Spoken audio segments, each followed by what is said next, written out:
can see as we're drifting apart. I can't believe how it all turned dark. Bring me the light, bring me the light, bring me the light, bring me the light. इस question में आपको smallest number पूछा जा रहा है कि सबसे छोटा नंबर कौन सा है ना। तो देखो, जब भी हम कंपेयर करते हैं तो सबसे मेन चीज़ या तो आधार सेम होनी चाहिए, मतलब बेस सेम होनी चाहिए, या तो पावर सेम होनी चाहिए। तो इनमें से दोनों ही चीज़ें यहाँ पे नहीं है, तो थोड़ा सा थर्ड फॉर्म टाइप का आ गया ये। तो इसमें क्या करेंगे, या तो हम बेस सेम कर लेते हैं या पावर सेम कर लेते हैं। तो हमारे पास उपाय ये है कि हम बेस तो हम नहीं सेम कर पाएंगे, इसमें हम पावर सेम कर सकते हैं। और काफ़ी इजी ये है कि सारे 25 के मल्टीपल्स दिए हुए हैं, है ना। 25 बल्कि 50 के मल्टीपल्स दिए हुए हैं। तो 50 के मल्टीपल्स दे रखे हैं, तो आप कर सकते हैं 2 की पावर, ये 50 का कितना मल्टीपल्स है 5 टाइम्स, तो 5 को अंदर ले आइएगा, 50 को बाहर रखिएगा। ऐसी 3 यहाँ पे ले आइएगा और 50 यहाँ पे रखिएगा। और यहाँ पे 5, तो 5 2 जा हो जाएगा, ये 50 बाहर रखिएगा। और ऐसे ही 4 यहाँ पे 4 ले आइएगा और 50 बाहर रखिएगा। अब पावर यहाँ पर सेम हो गई, तो बेस देख लेते हैं। ये 2 5 जा कितना हो जाएगा 32 हो जाएगा, पावर 50। और 3 3 जा 27 होता है, पावर 50। और यहाँ पे 5 की पावर 2 25 होता है, पावर 50। और ये 4 चौको 16, और 16 गुणा 16 256 होता है। तो उसको हम ऐसे ही लिख दे रहे हैं अभी, राइट। तो अब इसमें से कंपेयर करेंगे, सबसे छोटा नंबर आपका ये हो जाएगा, और सबसे बड़ा नंबर जो होगा ये 256 की पावर 50। तो आपका सबसे बड़ा नंबर ये हो जाएगा, ठीक है। सबसे लार्जेस्ट नंबर और सबसे स्मॉलेस्ट नंबर। तो आपसे यही आंसर पूछा गया, सी ऑप्शन हो जाएगा, ठीक है। सी में दे रखा है कि और किसी में दे रखा है, 5 की पावर 100, 5 की पावर 100 बी ऑप्शन सॉरी दे रखा है। इस क्वेश्चन में कह रहा है, ये एक वर्ड दे रखा है BALLON बैलून, और इसमें बोल रहा है कि बहुत सारे आपको वर्ड्स बनाने हैं, ठीक है। मतलब in how many ways the letters of the word be arrange so that two L don't come together, मतलब कि दोनों एल एक साथ ना आए। जैसा कि इसमें आ रहे हैं, ये मना कर रहे हैं कि ऐसे दोनों एल एक साथ नहीं आने चाहिए। तो इसके लिए क्या करते हैं, इसका आंसर फाइंड आउट करने के लिए हम सबसे पहले टोटल नंबर ऑफ वेज देख लेते हैं, और उसमें से कम टुगेदर वाला केस हटा देंगे, ठीक है। तो टोटल कितने बनेंगे पहले देख लीजिए, 1 2 3 4 5 6 7, फैक्टोरियल 7 कर लीजिएगा, डिवाइड बाई जो रिपीट हो रहे हैं उतने फैक्टोरियल्स और डिवाइड करेंगे। बी एक बार आ रहा है, ए एक बार आ रहा है, एल 2 टाइम्स आ रहा है, ओ 2 टाइम्स आ रहा है। तो ये टोटल इतने बनेंगे, ठीक है। माइनस कम टुगेदर के लिए क्या करेंगे कि दोनों एल को हम एक ऑब्जेक्ट मान लेंगे, अब बचे हुए को सबको अलग अलग मानेंगे, 1 2 3 4 5 6। तो फैक्टोरियल 6 तरीके ही हो गए। अब इसमें से रिपीट कौन कौन हो रहा है, ये अभी एक ही है, इसको एल को डबल मत मानिएगा, है ना। तो यहाँ पे केवल ओ रिपीट हो रहा है, तो फैक्टोरियल 2 हो गया। अब उसके बाद एल को आप आपस में कितने तरीके से अरेंज कर सकते हो, तो एल को चाहे ऐसे लिखो और चाहे ये वाला आपस में इंटरचेंज करके लिख लो एल। तो कभी भी इसमें कोई भी नए तरीके नहीं बनेंगे, तो इसका केवल एक ही तरीका है कि आपस में अरेंज करने का, है ना। तो टोटल इतना हो गया। अब इसको केवल मुझे सॉल्व करना है। तो फैक्टोरियल 7 आप जानते हो आंसर किस में दिखा रहे हैं, न्यूमेरिकल वैल्यू है। फैक्टोरियल 6 ऐसे कर लेते हैं, this divided by factorial 2 into factorial 2 minus factorial 6 upon factorial 2, है ना। फैक्टोरियल 6 कॉमन ले लिया जाए, तो फैक्टोरियल 6 कॉमन ले लिया, कितना बचा 7 अपॉन 2 इंटू 2 माइनस का 1 अपॉन 2। तो 1 अपॉन 2 और कॉमन ले लेते हैं, तो यहाँ से इतना गायब हो गया।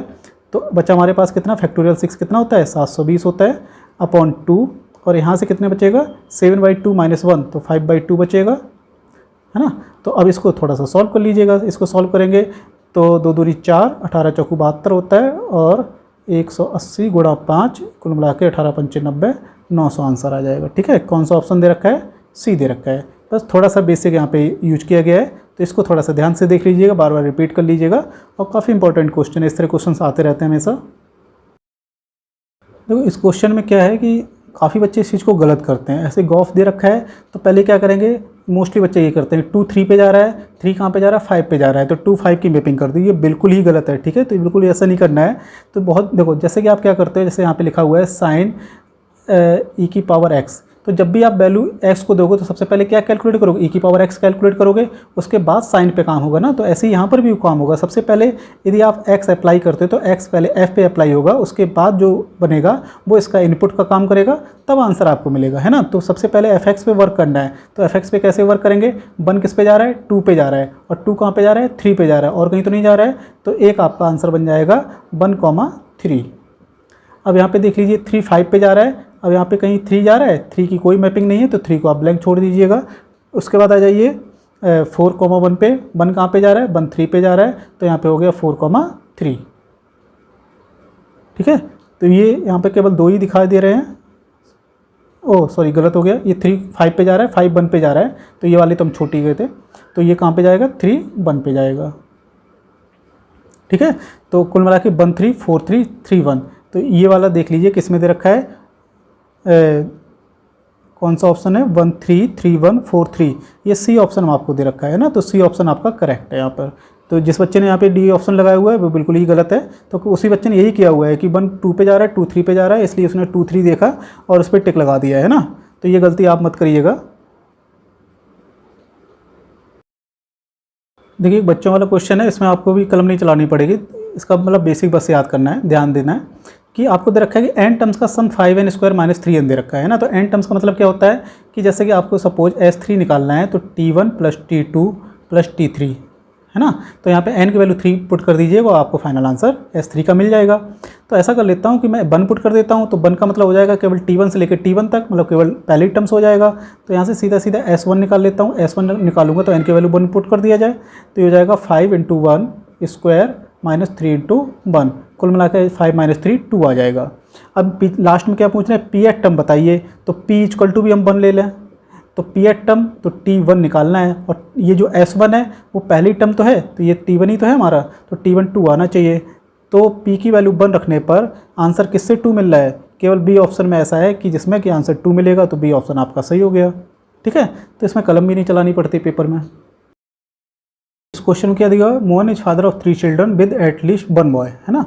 उनके 3 बच्चे हैं, मान लो A B C नाम से 3 बच्चे हैं, और उसमें एटलीस्ट 1 बॉय, एक तो लड़का होगा ही होगा, तो एक लड़का यदि होगा तो ऐसा हो सकता है कि बॉय गर्ल गर्ल, या फिर बॉय बॉय गर्ल, इसके अलावा तीनों बॉय, ये भी पॉसिबल है, बॉय बॉय बॉय हो सकता है, तो ये केवल 3 ही चांसेस बनेंगे। अब उसमें क्या करें, the probability that he has 2 boys and 1 girl, तो 2 बॉयज़ एंड 1 गर्ल केवल यही है। ठीक है, तो ये आपका फेवर में हो गया। टोटल कितने हैं, 3, तो इसकी प्रोबेबिलिटी कितनी हो जाएगी, 1/3। ऑप्शन नंबर बी कितना ईजी था। तो इस क्वेश्चन में आपको दे रखा है B cross C, C cross A cross B, इन्होंने कॉमा लगा रखे हैं, कॉमा नहीं लगाए जाते हैं, 2 ऑफ A B C ऐसे दे रखा है। तो ये जो वैल्यू होती है ये मोस्टली बच्चों को याद होती है, ठीक है, और ना याद हो तो याद कर लीजिए, इसकी वैल्यू A B C का होल स्क्वायर होता है, तो दिस इज जितना है उतना लिख लीजिएगा। ठीक है, और क्वेश्चन पहले ही दे रखा है कि नॉन कोप्लेनर, नॉन कोप्लेनर का मतलब हो गया कि जो इसकी जो वैल्यू है वो नॉट इक्वल टू 0 है ना, तो नॉट इक्वल टू 0 होगा तभी आप इससे इसको कट कर सकते हैं, अदरवाइज नहीं कर सकते हैं, क्योंकि 0/0 हो जाएगा, वो इनडिटरमिनेट फॉर्म में चला जाता है, इसलिए नॉट 0 होना जरूरी होता है। तो यहाँ से A B C की वैल्यू कितनी मिल गई, 2। कौन सा ऑप्शन दे रखा है, C।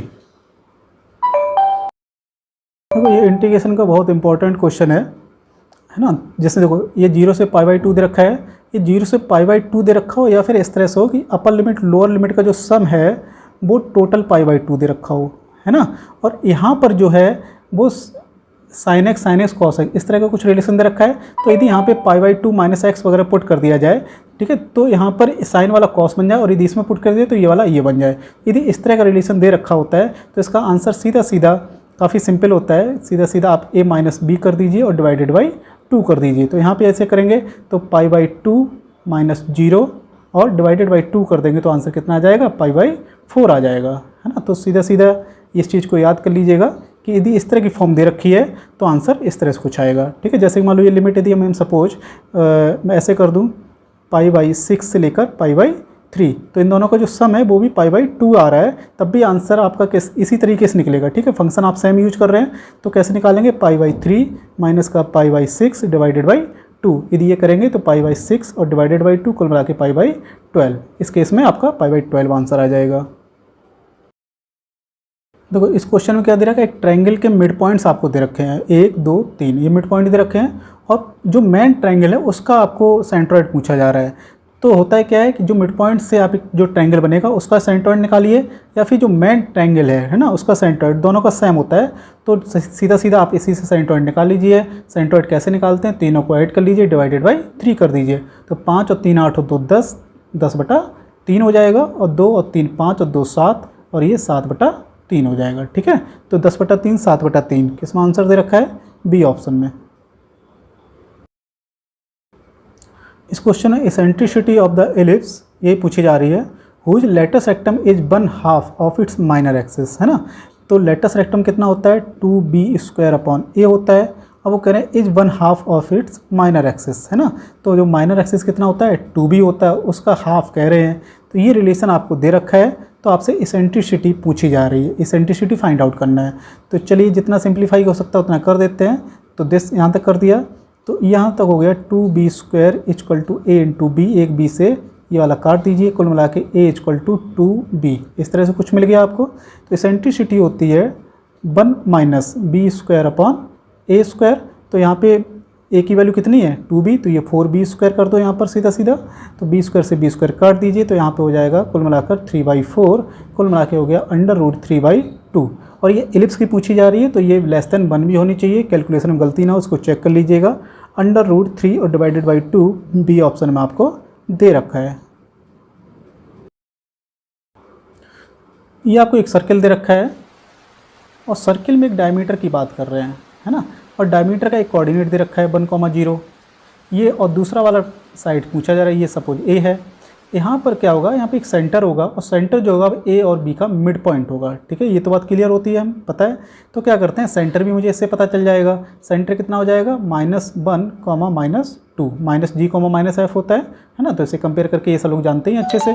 तो ये हो गया आपका -1, -2। तो अब ये मिड पॉइंट है, तो ये वैल्यू आप आराम से फाइंड आउट कर लेंगे। ये सपोज अल्फ़ा, बीटा आप मान लीजिए। तो क्या हो गया? अल्फ़ा +1 / 2 की वैल्यू -1 है, और बीटा +0 / 2 की वैल्यू -2 है। तो यहाँ से अल्फ़ा की वैल्यू कितनी हो जाएगी?